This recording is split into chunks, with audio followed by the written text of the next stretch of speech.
Oh, really give it some slurpy derp, my jeez. How are you all doing up? You're all doing wonderful.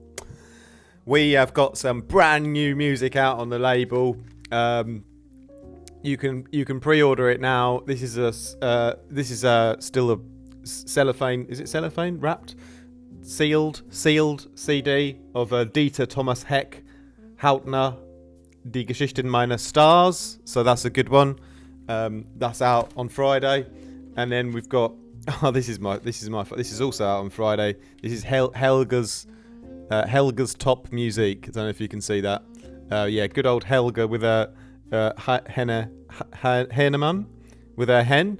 It's Helga with her hen, so she's got her hen there, and that's an absolute great various artist, a compilation album from Helga Henneman. And then we've got more Helga Henneman here. It's a smaller CD, but it's still got a lot of tracks on. That's also out on Friday. So's a new release from Sozen, the drum and bass producer, who's 61 years old, and we've done a podcast together. That's going to be up on the channel on Saturday. Anyway, that's enough label promo. Let's get into today's video, and I'm going to give you my tips on composing a drum and bass intro, and the concept that I use, which gives me a lot of inspiration and makes sense to me and makes things easier when I'm selecting sounds or trying to think about which sounds to select. And I've already pre-composed a little intro for you guys here. Let's have a quick listen to it, and then I'll break down how I select intro elements and by what formula, which makes total sense. So here is the intro sound.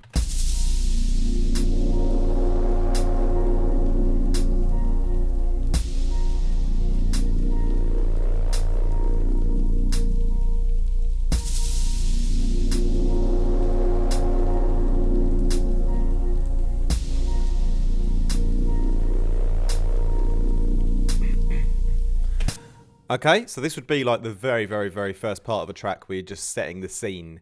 And the elements that we've chosen, though, my philosophy and my theory with choosing intro elements, elements throughout the track in general, but particularly intro elements, because that's something that people struggle with sometimes, my rule is to compose for the spectrum.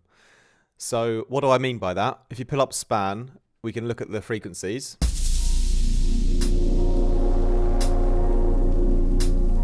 See how the pad kind of swells up in the mid-range? That's lovely. But mainly what you'll notice is all of the frequency spectrum is covered, at least to some extent. You know, it's not completely all leveled out and flat.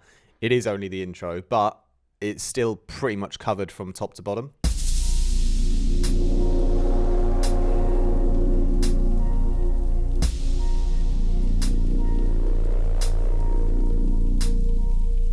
So this is my rule: compose for the spectrum to try and fill out the spectrum and pick elements which fill out a different area so that they will work together in a harmonious way. Because the reason that I make this video is some of my students, yes, I do mentorship sessions. Yes, you can book in on my website whenever you like. Some of my students, they will, or this more beginner students, I suppose, but I've noticed it happening many times for different producers, is they'll be making an intro and what they'll have is like 7 pads or like 12 atmosphere sounds, all of them just mid-range, you know, and it's just mental because when you understand this concept, you would realize why that kind of doesn't really help you, you know.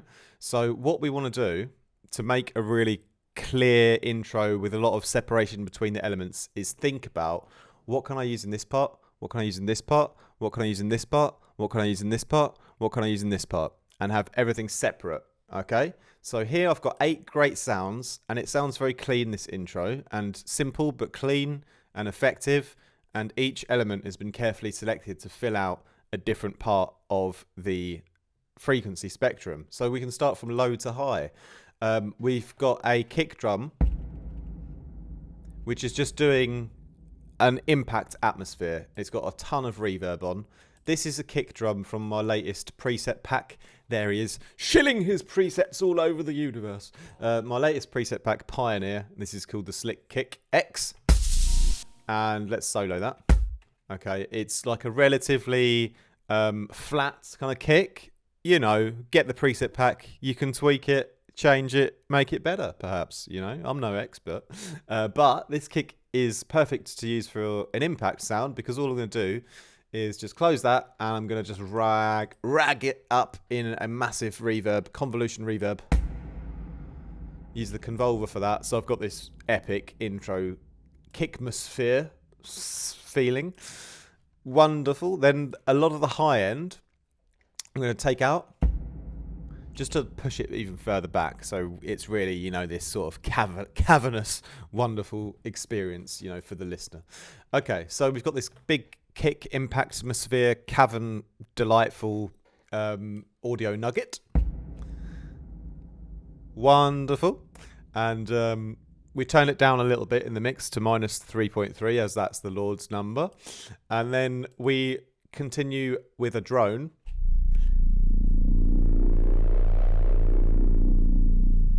And the drone is then, again, this is really the main part of the sound, part of the spectrum that's going to be, it's the main sound that's going to fill out the low end, okay? So the kick, because the kick is intermittent, you know, only happens a few times.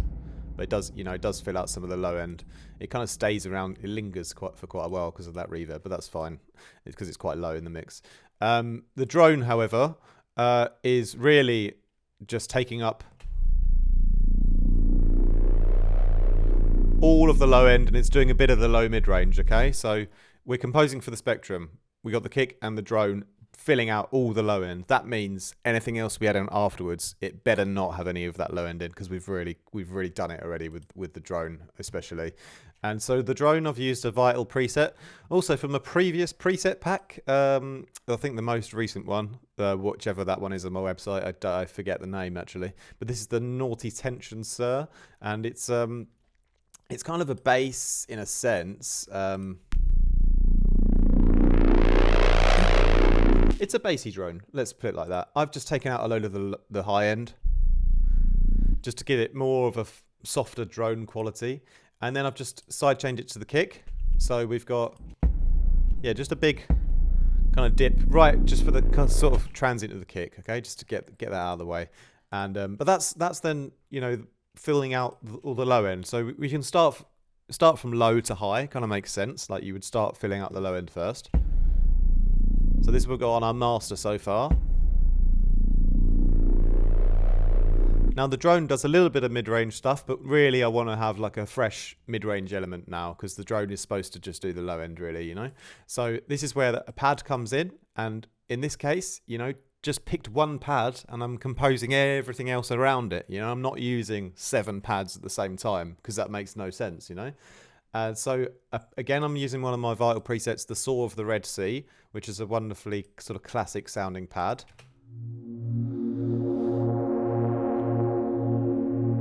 Just a nice soft saw wavy triangle swell, if you will. And because we've already filled out the low end with the drone, any low end that's in the pad that doesn't need to be there, we're going to get rid of it.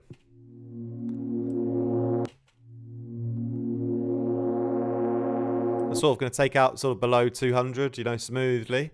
And so we've just got this mid-range. Wonderful mid-range. And then we'll add a bit of reverb on that one. You know, place it in the intro a little bit more. And I'm just going to do a quick little sidechain to my kick. Again here, just for the kickmosphere.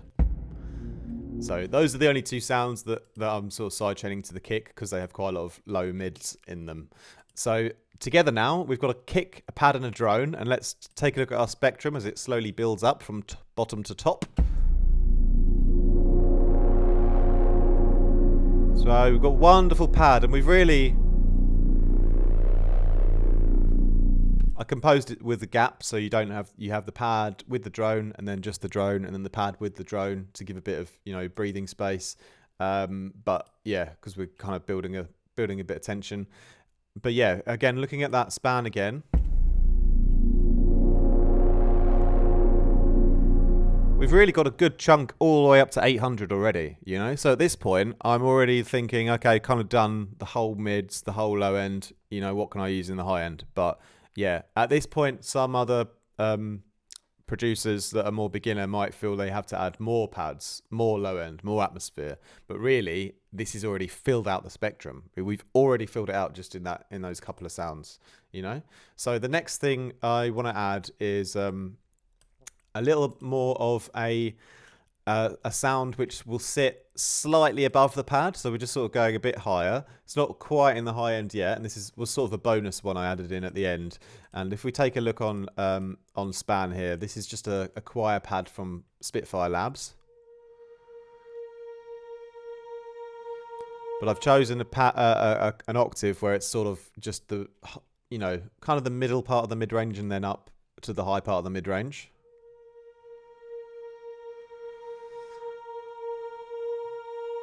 So that's quite wonderful.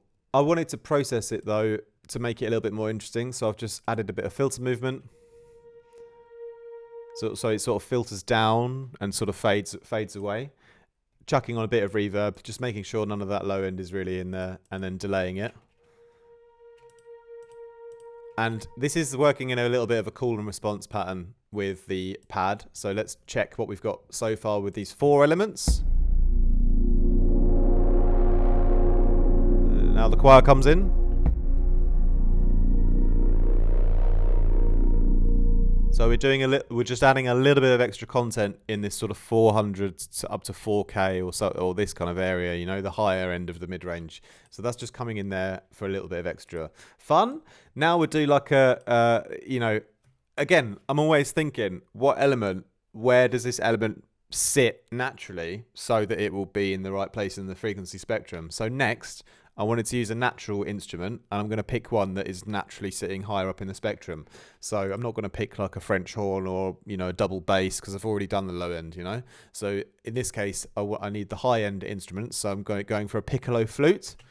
I love to use flutes for high end. And yeah, this has got a long, you can select long or staccato, whatever. This kind of just sounded good on the long setting, even though it's still kind of like a stab, you know. But I've just done 2 little chords. It's actually the same chord, just kind of inverted, you know, using a different the root note of the chord is the A sharp, which is the root note of my track, and I'll just switch around the chord. So one of them is where it's the high note and one of them where it's the low note. I'm not good at music theory, but that works. It's the same chord, just with different notes. Okay, it's quite low in the mix. We've just added a bit of delay. We've made sure to take out the low end because we're really dealing with the high part of the mid-range and the treble now, really. And then I've also filtered it again to make it a bit soft, give it a bit of automation with a low pass. Low pass filtering in the intro is always great to give you that more kind of swelling feeling, you know? So it kind of goes up and down. Bit of reverb on the end. Turned it down quite a lot. And if you look in the spectrum, you know, now we're dealing with that sort of 700 hertz and above area. Okay, so we've intentionally selected that sound which is naturally in that range, you know, to go next on top of our staircase, because we're kind of going from low to high with all of these channels, you know. So kick, drone, pad, choir, and flutes all in.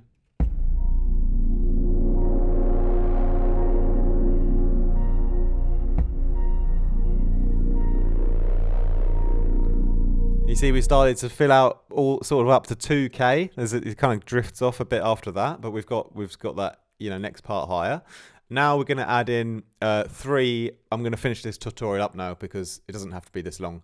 But we're going to add in 3 high-end elements, and these are just samples. One, I've got a white noise rattlesnake shake, one that I've created, and that's obviously all a load of lovely high-end to fill out the top part.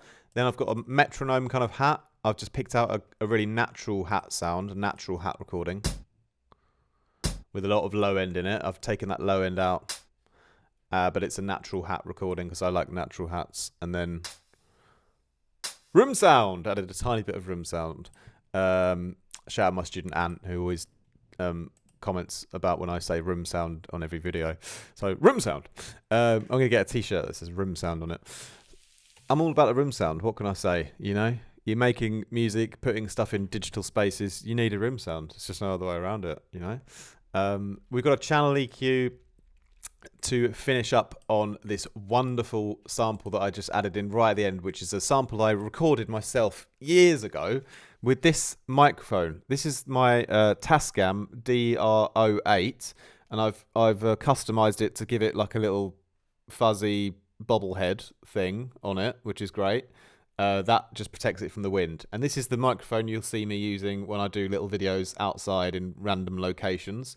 And the reason that I do videos outside in random locations and talk about the more mindset style of advice, you know, like when I can think of a good advice to offer to producers that doesn't need me to use the DAW to demonstrate the concept, then I'd love to get outside and make a video, because I think it just adds a bit of variation to the content and the channel, and I enjoy doing it. So don't want to always be religiously doing the same exact piece of content. So when you see me out and about, I'll be using this, and the quality is kind of like a little bit lower. Well, it's definitely lower than this studio mic, but it works well enough for outside. And I've had this for 10, 15, maybe 15 years, this thing. I've almost sold it many times, but I still have kept it. And obviously there must be a reason for me to keep it, because it's still here and being used to this very day. But anyway, I recorded this rain in Croatia when I traveled there like 12 years ago, maybe. I'd have to check. It probably probably about 10 or 12 years ago where I was traveling there. And when I travel, I don't always take this, but often 50% of the trips I go on, I suppose, maybe more now that I'm going to do more content with this outside. I'll probably take this everywhere I go. To record Foley sounds wherever I go, you know? I sometimes use my phone as well if I don't have it on me, but if I've got this on me, I can make Foley sample packs. I did one recently in Morocco. There's a link to that on my Patreon. It's a free download. But anyway, long story short, I recorded this raid in Croatia ages ago. It's still on my hard drive. Really nice. It's lovely to have something that you recorded like 10 or 12 years ago and use it in a song. It makes it more exciting a little bit, you know, using something that it takes you back to a trip you went on before or something like that. But anyway, this is that kind of Foley atmosphere, background sound that I want to use to basically do a sort of underlying natural bed under everything, okay? And all we're going to do on this one is I've turned it down like -22, so going really low in the volume, EQing out loads of the low end, so just sort of 2K and upwards, and then reverbing it like heavily or with the supermassive, and tweaking the EQ here, taking out more low end, 50% on the mix. So we've got this sort of half dry crackle and half just background noise, you know, natural noise though. Yeah, lovely natural noise, and that just sits underneath everything, you know. So these three elements that we just added at the end, and that kind of noise gives a great little underpinning for that hat, you know, because the hat's quite intermittent, so without it there'd be a bit of silence always, you know. So it's great to have that little noise in there. And so we got all of our elements back in then. And again, we can check the spectrum and how we've sort of filled it out.